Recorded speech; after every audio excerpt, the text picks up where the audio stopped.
Regional Secretary of Unite the Union, the first woman Regional Secretary of the predecessor unions in the region. She's got a big job in front of her. Reay.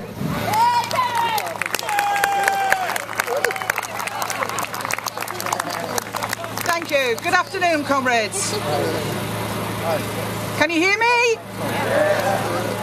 Now. Right. May Day to many is just another bank holiday. Time to spend with our families and friends.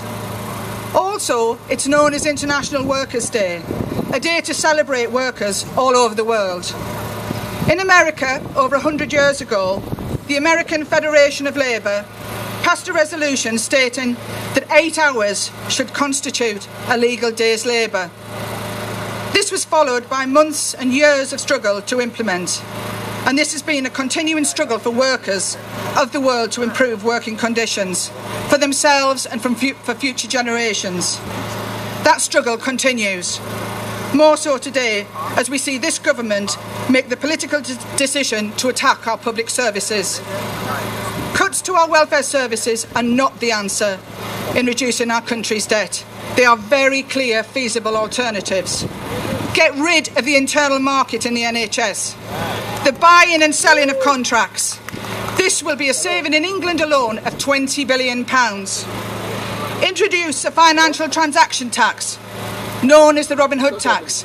0.05% on all financial transactions could raise in the UK alone £20 billion. Tackle the tax avoidance by the super rich and the big companies, and this could return over £40 billion per year.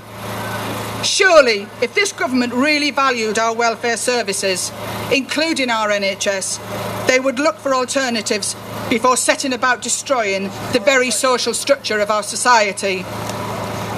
Our welfare state is the envy of the world, created to benefit all.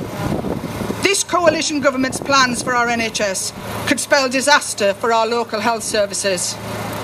Many people are not aware that this government's policies represent the biggest change to the NHS since it was founded in 1948, and they will affect every person in this region. This government wants to move to a more American-style market health system, where hospitals and doctors have to compete with each other for business. For patients, this will mean a worse service.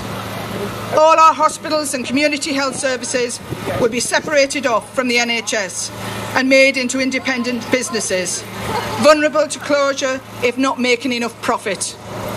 Hospitals will be free to treat private paying customers first, with the rest of us having to wait our turn. Certain treatments, such as hernia operations, could be dropped altogether, forcing people to pay. This government's plans will also bring about a huge postcode lottery where drugs and treatment will be available to patients on certain GPs' lists and denied to those on another. There is the prospect of GP surgeries running out of money and telling patients they will have to wait until the new financial year before they can be treated. We were told pre-election no changes. However, the estimated cost of this ill-thought-out privatisation will be at least £3 billion at a time when the country can least afford it. And on top of this, the NHS has to make efficiency savings of £20 billion. None of these controversial policies were in the Conservative or Lib Dem manifestos at the election. I believe in an NHS that is comprehensive, universal service, publicly funded, accountable and managed as a public service for the benefit for all. This world-class organisation should not be carved up for the benefit of private profit. Do not believe their rhetoric that this is all part of savings that we must make. This is clearly a political act to dismantle our NHS.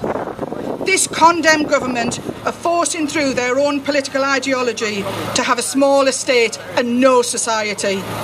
A nation is judged by the way they treat their most vulnerable.